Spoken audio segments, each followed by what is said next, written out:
Bonjour l'appmaker, appmakeuse, bienvenue sur Power Apps Channel, donc la chaîne qui parle de la Power Platform en général et de Power Apps en particulier. Dans cette session, je vais te montrer comment créer et déployer donc un composant de type in-app feedback, ou en français donc le retour de l'expérience utilisateur dans l'application.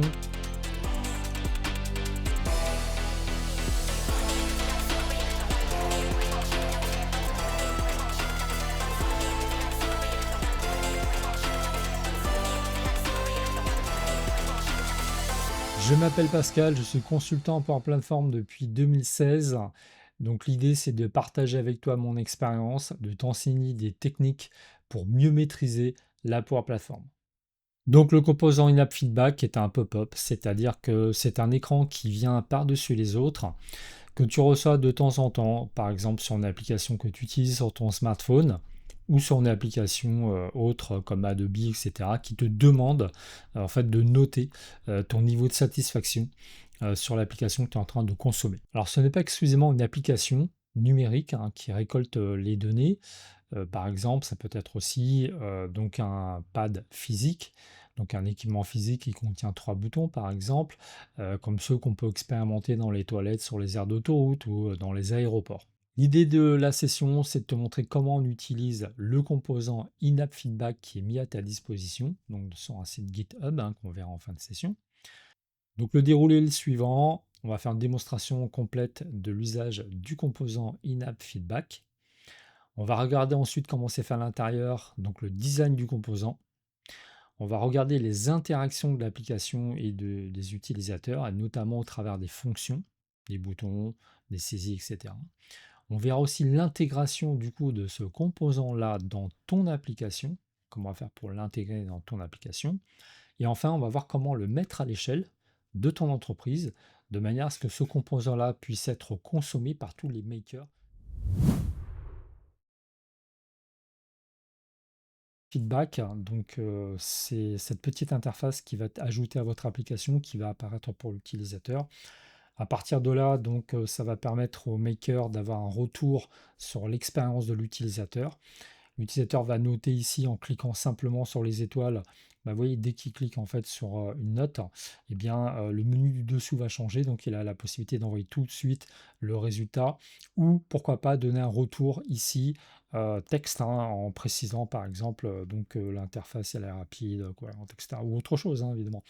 On peut inclure ou pas le screenshot qui prendra donc une copie d'écran complète et qui sera jointe lors de la soumission. Donc quand on va cliquer ici sur Submit, ce que fera l'utilisateur, donc il va cliquer sur Soumettre.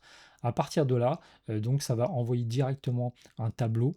Donc vous, en tant que maker, vous récupérez le résultat sous forme de tableau que vous pouvez injecter dans une liste, par exemple SharePoint, ou pourquoi pas donc dans une table de type Dataverse.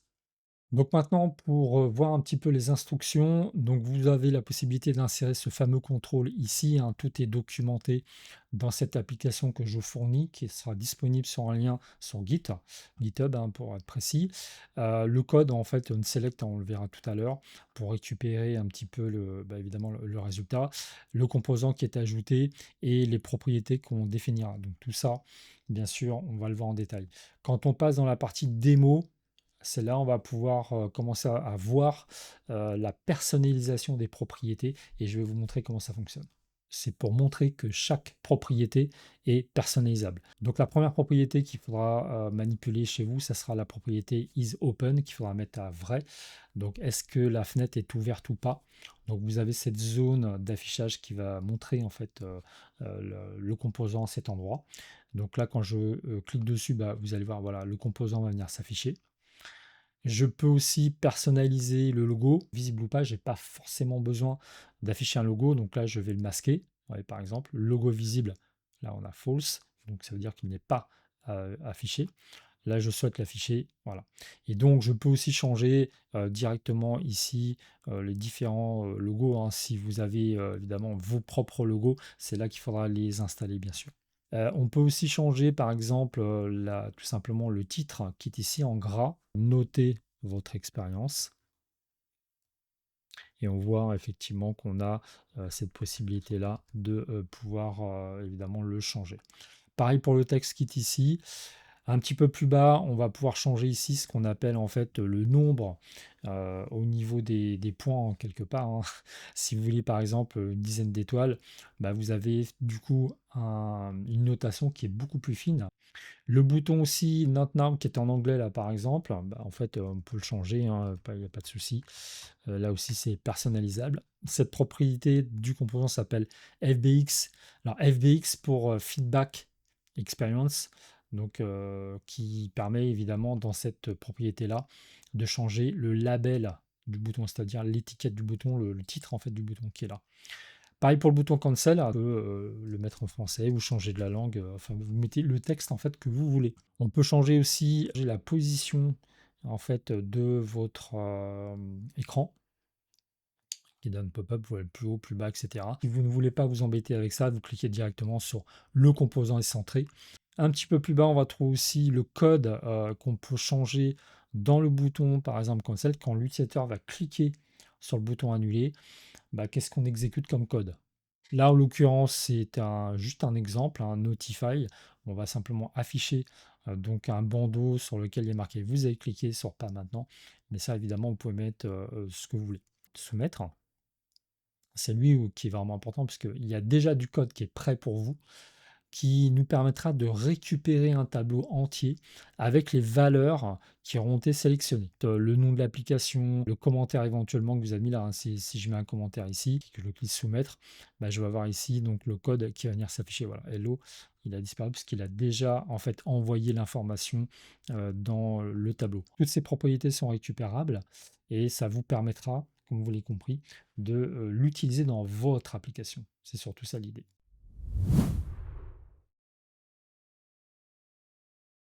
Donc là, l'idée, c'est de te présenter un petit peu le design du composant, donc comment il a été construit. Donc on va trouver un conteneur, tout ce qu'il y a de plus classique, avec ici un drop shadow en extra bold, hein, c'est l'ombre qui est juste en dessous, hein, c'est juste du design. On va retrouver donc une direction verticale, ça signifie que tous les contrôles vont venir s'ajouter les uns sous les autres. D'ailleurs, quand on déplie ce conteneur, on voit en fait, hein, tous les contrôles qui sont ici. On va les passer un par un assez rapidement, juste pour comprendre un petit peu comment ça a été fait. Un contrôle image ici, qui est centré automatiquement, hein, parce que le conteneur ici, évidemment, a un alignement centré. On va trouver un texte principal qui n'est plus ni moins que du texte. Tous ces contenus-là sont des valeurs par défaut qu'on va pouvoir changer.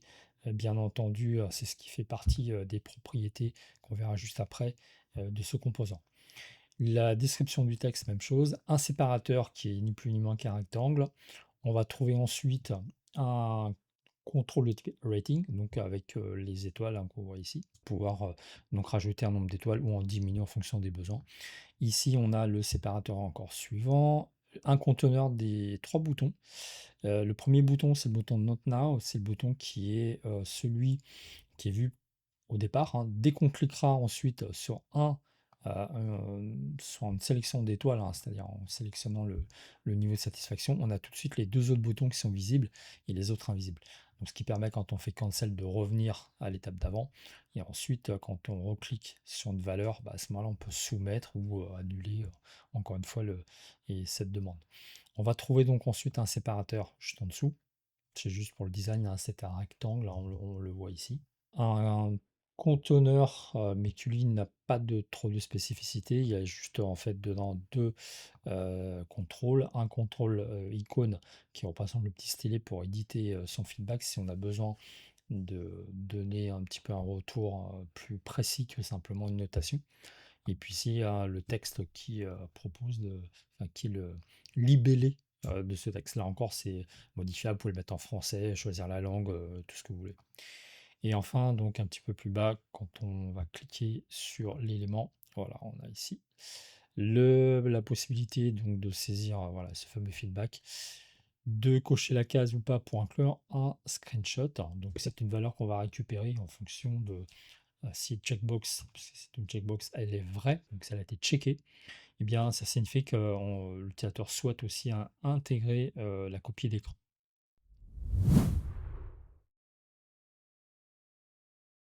Pour l'intégrer dans ton application, il y a deux façons de faire. Donc la première, c'est déjà de voir à partir du composant lui-même. Et ensuite, si tu fais une mise à l'échelle parce que, il y a beaucoup de makers qui ont besoin d'utiliser ou qui souhaitent utiliser ces composants, bah, après on le verra dans le module 7, donc dans la mise à l'échelle où on va placer ce composant dans une bibliothèque. Mais pour l'instant, je vais te le montrer directement à partir du fichier que tu récupères sur GitHub. Alors ici, donc on est sur l'application donc, que tu as récupérée de GitHub. On va dans la partie composant qui est ici.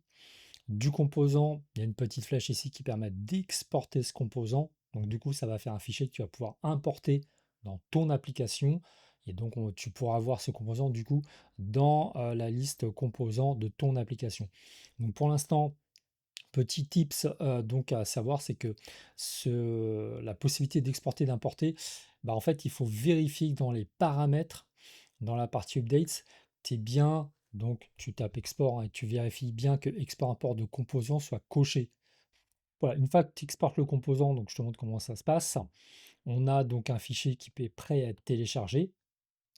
Ce fichier-là, donc, qui contient donc l'extension MSApp, qui est l'extension native finalement d'un Power Apps, et qui contient bah, non seulement les écrans du composant, mais aussi le composant lui-même. Nous, ce qu'on va vouloir, c'est uniquement évidemment le composant.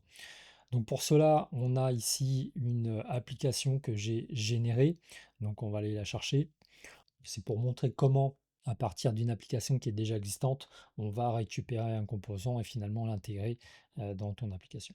Donc on va imaginer que c'est ton application. Toi, et l'idée, c'est de ajouter donc notre composant quelque part sur un écran. On va aller donc dans la partie composants, ici, de ton application effective. On va cliquer sur importer le composant. Et là, donc, on a soit, et on le verra dans le module suivant, donc une bibliothèque qui contient le composant, c'est la version évidemment la plus simple, soit on la récupère du fichier que nous avons sauvegardé, double-clic, et on récupérera le composant aussi qui va venir s'afficher dans quelques instants. Une fois que le composant arrive, on va pouvoir revenir sur les écrans et en fonction bah, de l'application, tu peux positionner à l'endroit où tu le veux, hein, voilà. Alors je vais le positionner, on va dire un petit peu voilà, à côté. Voilà, ça va suffire. Ok, donc la deuxième contrainte, maintenant une fois qu'on a l'objet qui va permettre de lancer la demande de l'in-app feedback, eh bien il faut le code. Donc on va cliquer dans avancer, on va mettre le code. Mais avant ça, il faut quand même qu'on ajoute le composant qui est arrivé ici. Donc pour ajouter le composant dans sa page, il faut bien préciser que le composant doit être pleine page. On faut vraiment le mettre au début de l'arborescence de l'écran. Donc pour ça, on peut cliquer sur insérer, puis on a ici donc ce qu'on appelle en fait la partie custom, et on va trouver notre composant qu'on a récupéré, donc il est juste en début de session, c'est parfait. Donc par défaut, il se met en play, donc ça va donner une idée de comment l'écran du coup va se positionner. Je reviens donc sur mon icône, et à partir de mon icône, je vais aller cliquer sur le onSelect et mettre le code qui permet quand je vais cliquer sur le smile, eh bien d'ouvrir l'écran. Donc ce code-là, donc on appelle PA channel, donc qui correspond au nom du composant in-app feedback. Voilà, point. Et on a donc un événement qui s'appelle onStart, donc propriété d'événement, qu'on va mettre à vrai. Donc quand on clique dessus, il va se mettre à vrai. Ce qui va donc afficher, on le voit ici, un onStart is visible.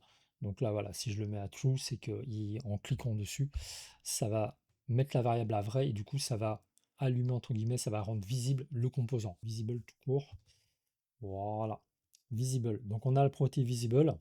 Donc par défaut, elle est vraie et la preuve, c'est qu'il est en train d'afficher le composant. Si je la mets à false, on va voir, voilà, le composant n'est plus affiché. Donc le code qui doit être mis dans la propriété visible, elle doit être en relation avec évidemment le onStart hein, qu'on vient de voir dans quelques instants. Donc la propriété, bah, en fait, c'est la suivante.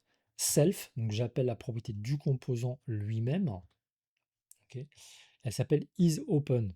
Donc isOpen, si c'est true, du coup, ça va directement rendre visible la propriété du composant tout entière, donc on la verra.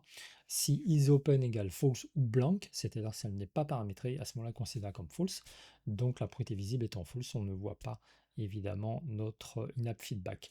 Démonstration, j'appuie sur le bouton play, je clique sur le petit icône et hop, on va pouvoir ici, voilà, soumettre, etc. Au bon moment, au bon endroit, avec ce que j'ai besoin comme information. Note now, et ça referme l'écran. En fait, c'est la même expérience que celle qu'on peut avoir avec le téléphone. On a donc une table SharePoint.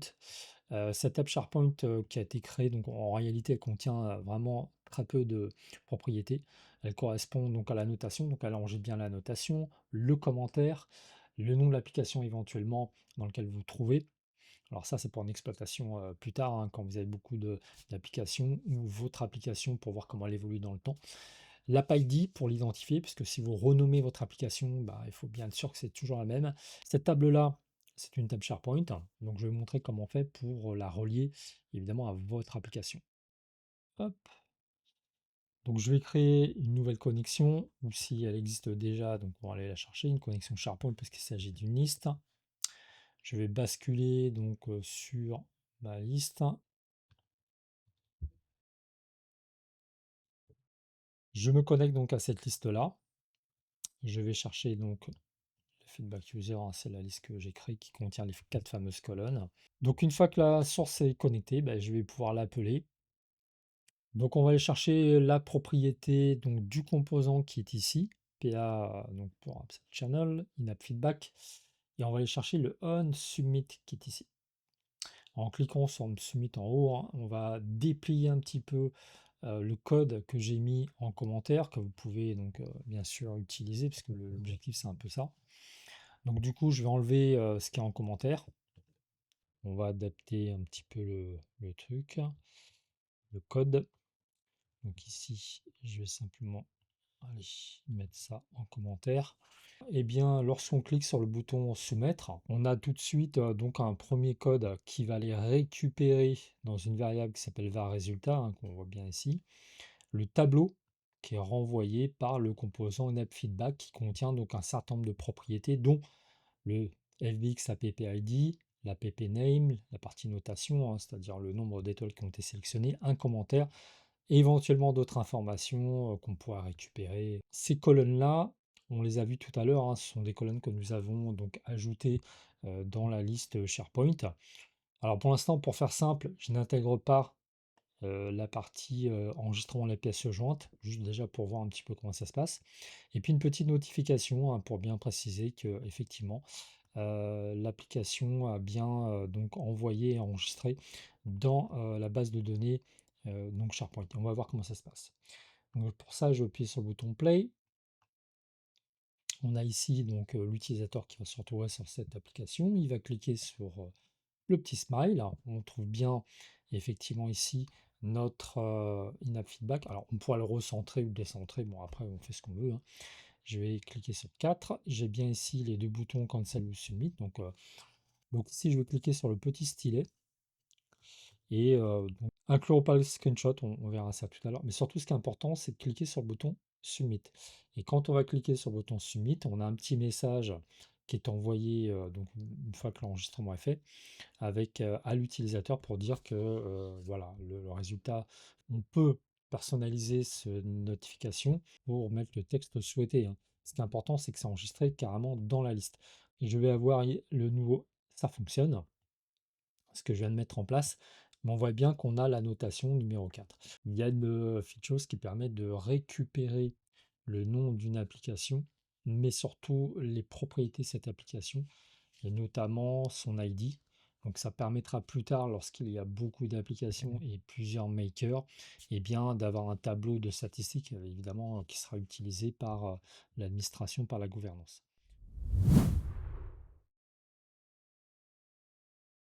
Ici, donc on a un exemple donc d'application dans laquelle on utilise donc le composant in-app feedback. Quand on sélectionne par exemple cette icône qui sert à ouvrir le composant feedback, hein, quand je clique dessus, on voit bien le composant qui arrive. On a ici dans la propriété onSelect de l'icône, on va retrouver le code suivant. Donc déjà, on appelle le composant phChannel in-app feedback, hein, qui est tout en haut, ici, au début de l'application, qui est là. On a donc une propriété d'action, une propriété qui permet donc de lancer finalement l'affichage de ce composant feedback. Donc il est constitué de la propriété onStart qui contient elle-même ici une valeur, un paramètre qui est vrai pour afficher et qui sera false pour évidemment rendre invisible et finalement donc masquer l'écran. Donc cette propriété-là, on va la retrouver donc ici. J'ai mis l'écran là juste à droite. Donc ça c'est le composant, le détail du composant. Ici on a les propriétés que j'ai déjà expliquées qui contient donc les valeurs que vous pouvez personnaliser. Et on a deux propriétés ici d'action, unsubmit. Quand vous cliquez dessus, vous avez le code que vous pouvez remplacer par votre propre code. La propriété d'action aussi, onSelect, pareil, vous pouvez mettre le code que vous souhaitez. Nous, ce qui va nous intéresser tout de suite, c'est le onStart qui, par défaut, donc, va ici mettre à jour une variable globale qui s'appelle var isOpen, qui contiendra la propriété de isVisible. Donc, isVisible, quand on regarde la propriété en détail ici, je vais l'afficher là, donc c'est la propriété personnalisée de type action, et on a un paramètre supplémentaire qui est isVisible. Donc c'est ce paramètre supplémentaire qui, à vrai ou à faux, va faire qu'on va à masquer ou afficher au contraire notre écran.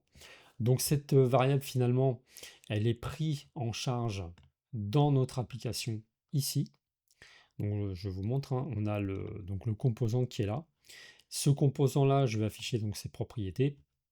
Et on va, dans la propriété visible, récupérer de lui-même, du composant in-app feedback, sa propriété qui s'appelle isOpen. Donc isOpen a été mis à jour par la variable qui s'appelle donc var isOpen, qui donc a la valeur vraie ou fausse en fonction qu'on va cliquer dessus. Donc quand on regarde un petit peu le code qui est proposé dans la propriété avancée, on vient tout en haut. Vous voyez ici, on a onStart. Et dans onStart, comme je vous disais, donc on va récupérer cette var isOpen isVisible. Et du coup, la variable var isOpen, voilà, elle est ici. Et isOpen, comme vous le remarquez, contient le var isOpen qui sera vrai ou faux en fonction du paramètre que vous avez passé en argument dans votre application, c'est-à-dire celle qui est ici. Ça pour l'exemple, c'est l'application qui contient le fameux icône dans lequel on a ici le fameux true. Donc ici, on le laisse à true pour afficher. Et c'est en cliquant sur le bouton Not Now qui va isOpen à false. Et en le mettant à false, vous avez compris que ça va automatiquement masquer notre écran. C'est la mise à l'échelle de l'entreprise. Donc ça va permettre de placer ce composant in-app feedback pour tous les développeurs de l'entreprise, la Power Apps, qui veulent donc profiter de ce composant de manière centralisée. Lorsqu'il va y avoir une modification sur le composant dans la librairie, ce qui va se passer, c'est que la modification va être poussée pour tous ceux qui consomment ce composant-là, qui l'ont utilisé depuis la bibliothèque. C'est ça le gros intérêt finalement des bibliothèques. Donc je viens chercher ici sur la partie gauche, donc Power Apps, composant library. Alors si par défaut ce composant n'est pas affiché, vous pouvez cliquer sur plus. On va mettre sur more ici. Vous regardez un petit peu donc ici si vous ne trouvez pas toujours pareil les component libraries, vous cliquez sur discover, donc découverte, et là vous descendez tout en bas et vous allez trouver ici component library. Donc vous l'épinglez, comme ça permettra d'avoir le raccourci systématiquement à gauche. Donc vous créez un nouveau composant bibliothèque. Channel tuto. OK. Donc vous pouvez avoir plusieurs bibliothèques. Chaque bibliothèque va pouvoir donc contenir plusieurs composants qui permet, lorsque un utilisateur donc souhaite lire des bibliothèques, en fait, il va avoir tout le contenu des composants. Et c'est ici qu'on va importer finalement le composant qui a déjà été fait. Je vais cliquer sur Import Component, ici. Je vais uploader le fichier que j'ai exporté tout à l'heure. Voilà, ici. Pour Apps. Hop, je double-clique. Et lui, il va récupérer donc le composant qui est celui qui faisait partie de ma sélection. On voit, on le récupère ici, il n'y a pas de problème. Et on voit qu'au niveau des écrans, je ne récupère pas, c'est vraiment uniquement le composant. Ok, voilà comment ça se passe. Ensuite, il faut enregistrer et publier. Donc je vais éditer ma bibliothèque. On va regarder un petit peu comment c'est conçu. Vous verrez que c'est un composant exactement écrit de la même façon que le composant dans une application autonome. C'est deux choses différentes. Donc soit on l'enregistre dans la bibliothèque et là elle devient disponible pour toutes vos applications, soit là, enregistrée de manière autonome, et à ce moment-là, il faut la copier-coller à chaque fois. Du fait que maintenant elle se trouve dans une bibliothèque, bon, j'en ai d'autres hein, qui arrivent, mais voilà, c'est ici, donc on va retrouver tout le composant exactement de la même façon dont il est créé au niveau d'une application. Une fois que vous avez créé votre bibliothèque et que vous avez importé votre composant, n'oubliez pas de bien sauvegarder, surtout de publier pour obtenir la dernière version à jour pour l'ensemble de vos makers. Je vais quitter donc maintenant cette bibliothèque, pas sauvegarder puisque je n'ai pas fait de modif. On a bien cette bibliothèque qui est là. Maintenant, comment ça se passe pour l'intégrer dans ton application? On va revenir donc sur l'application que nous avons fait tout à l'heure. On revient sur le smile qui est l'icône en fait du Winamp Feedback. Vous voyez ici j'ai on select, hein, donc là où je vais cliquer. Pour l'instant, j'ai supprimé ce que j'avais mis avant, hein. Et là maintenant, je n'ai plus le composant, d'ailleurs je vais même le virer, le composant qui a été importé, parce que je ne veux plus qu'il soit embarqué dans mon application. Je veux que ce soit un lien vers la bibliothèque de composants. Donc pour intégrer le composant depuis une bibliothèque, on va cliquer sur le bouton plus et on va avoir ici, voilà, Get More Components. Donc demander plus de composants. Je vais aller chercher directement pardon, dans mon environnement et je vais retrouver ici automatiquement la liste. Là, j'en ai qu'une. J'ai qu'une bibliothèque, donc les bibliothèques, et à l'intérieur de chacune des bibliothèques, les différents composants qui sont dedans. Et on voit ici donc le composant PH Channel, Lab Feedback. Donc là, il s'agit bien du composant qui provient de cette bibliothèque-là. Je clique sur Import, et là, je vais avoir un lien dans Library Component qui est ici. Et quand je vais cliquer dessus, donc il va directement l'importer. Hop, je clique une fois. On voit qu'il m'a posé le composant, donc je vais regarder ici dans la liste de mes couches, de mon tri. J'ai bien ici de la même façon que j'avais tout à l'heure le composant, mais par contre, regardez dans le composant lui-même, il n'est pas embarqué sous sa forme de code source dans mon application. C'est juste un lien vers la bibliothèque de composants. C'est ça qui est intéressant, c'est qu'on va avoir ici, eh bien, lors de chaque modification depuis la source de cette bibliothèque, eh bien, on va avoir un update qui sera proposé au maker s'il veut mettre à jour évidemment ce composant-là. Donc la même chose, hein, je reviens donc au niveau du bouton, donc le fameux bouton IC pour icône Feedback App. On va dans la propriété on select, et même principe, hein, je rappelle mon composant, PH Channel, clique dessus, point, et j'ai le on start, pareil, hein, où, lorsqu'on va cliquer donc sur le bouton, eh bien je vais mettre à true la valeur visible de ce composant. Donc on retrouve exactement la même façon de faire. Deuxième propriété qu'il faut donc impérativement indiquer ici, dans notre... Alors déjà, donc première propriété, on select, donc bien remplir cette ligne-là. Et ensuite, dans le composant lui-même, on va aller dans la partie visible, qui est ici, parce qu'elle est toujours à true. Donc non, justement, il faut aller récupérer dans quelle valeur ce composant lui-même a dans onStart. Donc pour cela, j'appelle le composant lui-même, donc self, et on a une valeur, une propriété qui s'appelle isOpen, qui est vrai ou faux, pour tester est-ce que la demande d'ouverture a été faite ou pas. Si c'est blank, c'est l'équivalent de false, donc la propriété visible reste à false, donc on ne voit pas le composant. Et lorsqu'elle sera true, eh bien ça l'affiche. Donc on le vérifie. Voilà, vrai, faux. Et même chose, hein, j'ai mis un petit peu le code, donc lorsque j'ai cliqué sur Not Now, pas maintenant, qu'on peut personnaliser comme je vous l'ai montré tout à l'heure. Voilà, donc la différence, comme je vous l'ai dit, c'est qu'ici on a un lien vers le composant de la bibliothèque. On n'a pas d'import de code source dans mon application. Donc maintenant, qu'est-ce qui se passe si je change les propriétés, évidemment, de mon composant in-app feedback dans la bibliothèque? Je vais ici changer, par exemple, la numéro de version. Je fais une publication. Alors, quand vous publiez, il sauvegarde automatiquement, hein, sauvegarder publication. Ce qui est important, c'est surtout de le publier, sinon il n'aura pas une nouvelle version et du coup, la mise à jour ne sera pas disponible pour nos makers. Voilà, j'ai fait cette modification, je l'ai publié, je reviens sur mon application. Et comme vous le voyez, bah, en fait, là pour l'instant, il ne se passe rien. Ok. Il ne se passe rien parce que je suis déjà en édition dans ma propre application, donc il ne va pas la rechercher systématiquement s'il y a des modifications en cours. Par contre, j'ai deux possibilités. La première, c'est de fermer mon application. Si je la réouvre, il va détecter qu'il y a une nouvelle mise à jour. Il va me proposer de mettre à jour le composant d'app feedback. Et moi, j'ai pas envie de faire cette opération. Je vais tout de suite avoir la mise à jour.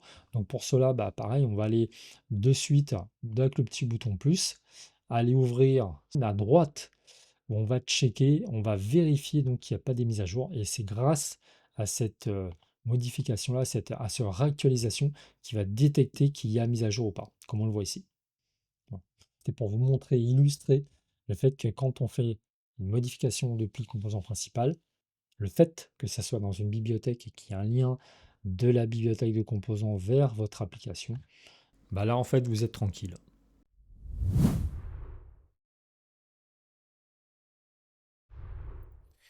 En conclusion, donc tu as pu voir le fonctionnement et l'intégration du composant in-app feedback dans cette vidéo.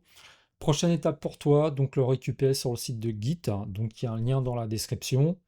Dans une seconde vidéo, donc en deuxième partie, tu verras comment exploiter les mesures et déclencher des campagnes d'expérience à la demande. En attendant, donc petit mot sur l'empreinte carbone, le coût en fait du composant et de cette vidéo. Donc j'ai mis ici donc à peu près une description, hein, c'est environ 3 kilos. Voilà, en gros, sur cette consommation-là. Donc, je mets donc la formule de calcul que tu pourras utiliser d'ailleurs. Voilà, merci de ton attention. Ciao les makers, ciao les makeuses, et à la prochaine. Coupé.